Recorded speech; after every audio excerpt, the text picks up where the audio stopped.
ত্রয়োদশ জাতীয় সংসদ নির্বাচনে চুয়াডাঙ্গার 2টি আসনের প্রতিদ্বন্দ্বী 6 জন প্রার্থীর মধ্যে প্রতীক বরাদ্দ সম্পন্ন হয়েছে। 21 জানুয়ারি জেলা প্রশাসকের কার্যালয়ের সম্মেলন কক্ষে জেলা রিটার্নিং অফিসার প্রতীক বরাদ্দ দেন। চুয়াডাঙ্গা 1, চুয়াডাঙ্গা 2 আসনের প্রতিদ্বন্দ্বী 6 জন প্রার্থীর সকলেই নিবন্ধিত রাজনৈতিক দলের মনোনীত প্রার্থী হওয়ায় পরিপত্র অনুযায়ী তারা দলীয় প্রতীক পেয়েছেন। নিবন্ধিত রাজনৈতিক দলে যেই প্রতীকটি সংরক্ষিত আছে সেই নির্বাচিত রাজনৈতিক দল তার জন্য সংরক্ষিত প্রতীকটি পাবে। আমাদের এখানে চুয়াডাঙ্গা 1 আসন, চুয়াডাঙ্গা 2 আসনে যে প্রার্থীরা পর্যন্ত আছেন বৈধভাবে তাদের প্রত্যেকেই নিবন্ধিত রাজনৈতিক দল তাদের জন্য তাদের বিপরীতে নির্ধারিত সংরক্ষিত প্রতীক রয়েছে। বেলা 11:30টার দিকে পর্যায়ক্রমে প্রার্থী ও তাদের প্রতিনিধিদের হাতে প্রতীক তুলে দেন জেলা রিটার্নিং অফিসার ও জেলা প্রশাসক মোহাম্মদ কামাল হোসেন।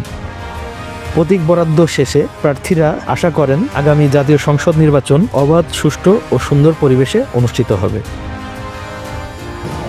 ধন্যবাদ আপনাদেরকে। আপনাদের ইতিমধ্যে আমাদের প্রতীক বরাদ্দ আনুষ্ঠানিকভাবে শেষ হলো। আমাদের চুয়াডাঙ্গা 2টি আসনে মোট 6 জন প্রার্থী এখনো পর্যন্ত রয়েছেন। তাদের মধ্যে আমাদের প্রতীক বরাদ্দ হয়েছে। চুয়াডাঙ্গা 1 আসনে 3 জন প্রার্থী, দানের শীষের 1 জন প্রার্থী, দাঁড়িপাল্লার 1 জন প্রার্থী এবং হাত পাকা 1 জন প্রার্থী।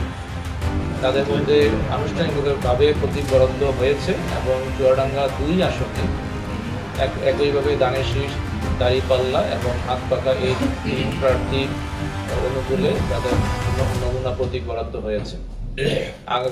নির্বাচন কমিশনের যে শিডিউল ঘোষণা করা আছে সেই অনুযায়ী আগামী 22 জানুয়ারি থেকে প্রত্যেকটি প্রার্থী আনুষ্ঠানিকভাবে তাদের নির্বাচনী প্রচার পরিচালনা চালাতে পারবেন।